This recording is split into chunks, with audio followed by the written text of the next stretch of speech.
کیا ایک ہی دن روزہ یا عید ممکن ہے؟ کیا ہر اسلامی مہینہ ہر وقت مکمل 30 دن کا ہی ہوتا ہے؟ یعنی رمضان کے لیے لازم ہے کہ 30 دن کا ہی ہو؟ کیا روایتی طریقوں سے چاند دیکھنے کی بجائے ماہرین فلکیات اور اسپیس اکوپمنٹ مثلاً سیٹلائٹس اور ان جدید ٹیلیسکوپس وغیرہ کی مدد لینی چاہیے جس کے ذریعے سورج اور آس پاس کے سیاروں کی اندرونی سطح تک کا جائزہ لیا جا سکتا ہو؟ کیا ایک ہی دن روزہ یا عید کا اہتمام نہ کرنا امت کی یگانگی میں پھوٹ ڈالنا ہے؟ اور کیا ریاست سے الگ کسی دن کو روزے یا عید کا اہتمام کرنا ریاست سے بغاوت ہے؟ میں ہوں ارشد خان آستک اور آج ان تمام نکات پر بحث کریں گے۔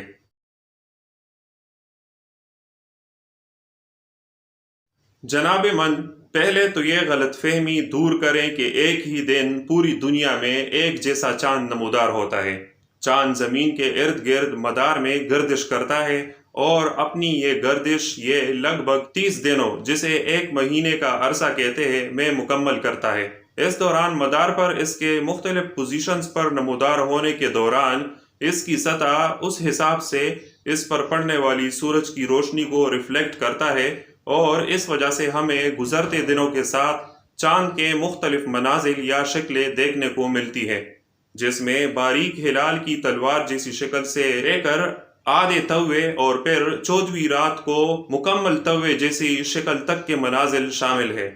30 دن یا ایک مہینہ جس میں ہمیں چاند کے مختلف منازل کا مشاہدہ کرنے کو ملتا ہے وقت کی ایک اکائی ہے، بالکل ایسے ہی جیسے سیکنڈ، منٹ، گھنٹہ، دن اور ہفتہ وقت کی اکائیاں ہیں۔ جب ہمارے ہاں پاکستان میں دن ہوتا ہے تو امریکہ میں رات ہوتی ہے، یعنی آپ کہہ سکتے ہیں امریکہ ہم سے کئی گھنٹے پیچھے ہے۔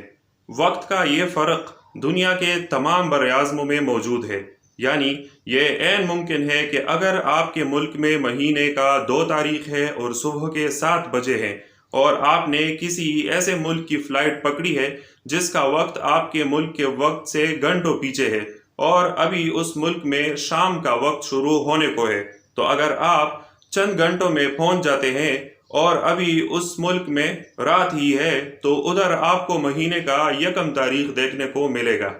بالکل اسی طرح جب نیا مہینہ شروع ہو جاتا ہے تو وہ پوری دنیا میں یکساں شروع نہیں ہوتا، لہٰذا اسی وجہ سے چاند کا بھی بیک وقت پوری دنیا میں ایک جیسی منزل دکھانا یا ایک جیسی شکل کے ساتھ نمودار ہونا ناممکن ہے۔ ممکن ہے آپ کے ہاں مہینہ شروع ہو چکا ہو، چاند دیکھنے کو مل رہا ہو، ممکن ہے آپ سے وقت کے لحاظ سے جو ممالک پیچھے ہیں ان میں ابھی بھی پچھلے مہینے کا پورا ایک دن باقی ہو۔ اب آتے ہیں اس بات کی طرف کہ کیا لازم ہے کہ رمضان کا مہینہ 30 دن کا ہی ہو؟ تو جی نہیں۔ جس طرح شمسی کیلنڈر کے مہینوں میں سارے کے سارے مہینے 30 دن کے نہیں ہوا کرتے، اسی طرح ہجری یا اسلامی کیلنڈر میں بھی ہر مہینہ 30 دن کا نہیں ہوتا، بعض اوقات 29 دن کا بھی ہوتا ہے۔ چاند جو زمین کے ارد گرد گردش مکمل کرتا ہے، مختلف وجوہات کی بنا پر یہ فاصلہ ہمیشہ یکساں نہیں ہوتا، بلکہ کبھی 29 اور کبھی 30 دنوں میں یہ چکر مکمل ہوتا ہے۔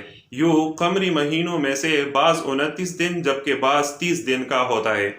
یہ پتہ بآسانی پہلے سے متعین کیلنڈر سے آپ لگا سکتے ہیں، لہٰذا ضروری نہیں کہ ہر سال رمضان 30 دن کا ہی ہو۔ اگر 29 روزے رکھ لیے تو ہم اپنے ضمیر کو ملامت کریں کہ جی دیکھو ہم نے ایک روزہ کا لیا۔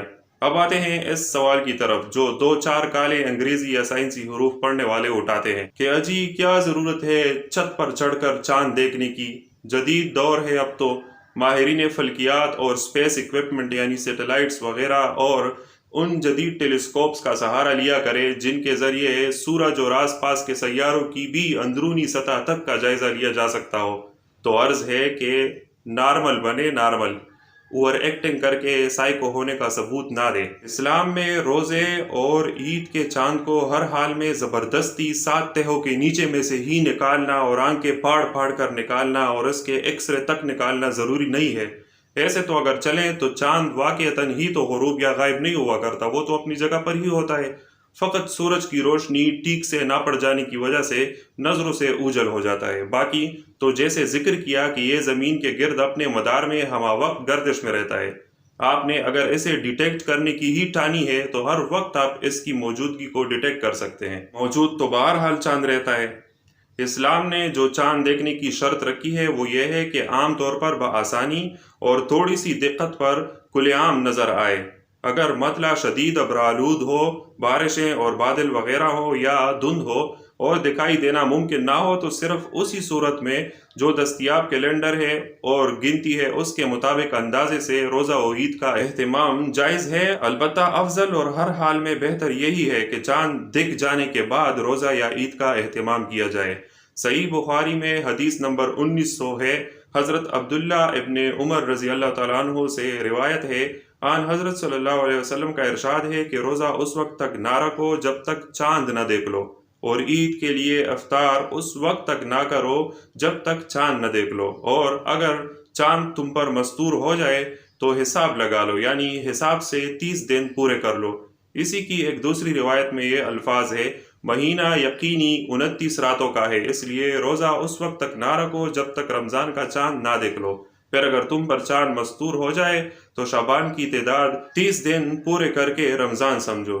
یہ دونوں حدیثیں حدیث کی دوسری سب مستند کتابوں میں موجود ہے جن پر کسی محدث نے کلام نہیں کیا، اور دونوں میں روزہ رکھنے اور عید کرنے کا مدار چاند کی رویت پر رکھا گیا ہے۔ لفظ رویت عربی زبان کا مشہور لفظ ہے جس کی معنی کسی چیز کو آنکھوں سے دیکھنے کے ہے۔ اس کے سوا اگر کسی دوسری معنی میں لیا جائے تو حقیقت نہیں، مجاز ہے۔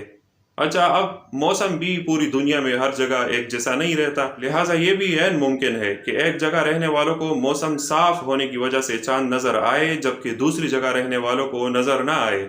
واضح ہو کہ اسلام میں جہاں آپ رہتے ہیں اسی ماحول و موسم کے حساب سے آپ کے لیے احکامات ہوں گے۔ آپ رہتے امریکہ میں ہیں تو سعودی کے اعلان پر آپ روزہ یا عید نہیں کر سکتے۔ مقامی طور پر خود کمیٹی نے چاند دیکھنا ہے اور اسی حساب سے آپ کا روزہ و عید ہوگا۔ اس لیے یہ تمام اعتراضات کہ ایک دن عید یا روزہ نہ کرنا امت کی یگانگی میں پھوٹ ہے، یا ایک وسیع رقبے پر پھیلی ریاست کے مرکز کے ساتھ ایک ہی دن روزہ و عید کا اہتمام نہ کرنا ریاست سے بغاوت ہوئی وغیرہ، نری جہالت ہے۔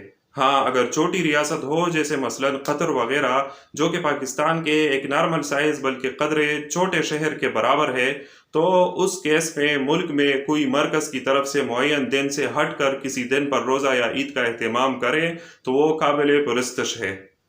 ایک وسیع رقبے پر پھیلی اسلامی سلطنت کے سرکاری رویت کمیٹی کے علماء اگر زبردستی پورے ملک پر اپنا فیصلہ ٹھونستے ہیں تاکہ سرکار کو ان کی اہمیت کا احساس ہو اور وہ تنخواہیں اور مراعات لیتے رہیں تو یہ اسلام کے مجرم ہے۔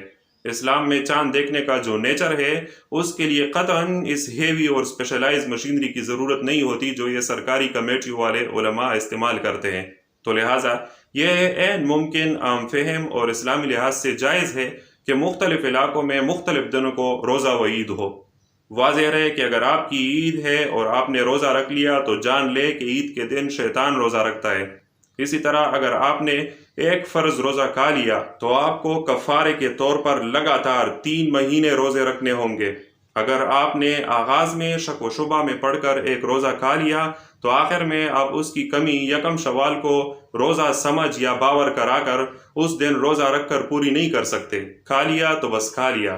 لہٰذا عین اسلامی تعلیمات پر عمل کرنا چاہیے، نہ کہ امت کی یگانگی یا اسٹیٹ کی تابعداری اور اس کے ساتھ وفاداری کے اظہار کو مد نظر رکھ کر روزے یا عید کا فیصلہ کیا جائے۔ ہاں، یہ ضروری ہے کہ ایک فرد واحد کے چاند دیکھنے کے دعوے پر ہی اکتفا نہیں کرنی چاہیے بلکہ مقامی لیول کی ایک کمیٹی ہو جس میں عامیوں کی نسبت علماء کرام ہو، اور کمیٹی کے ممبرز کی تعداد جتنی زیادہ ہو اتنا اس کی اتھینٹسٹی کی ویلیو بڑھتی ہے۔ اگلی ویڈیو تک کے لیے اجازت دیجیے۔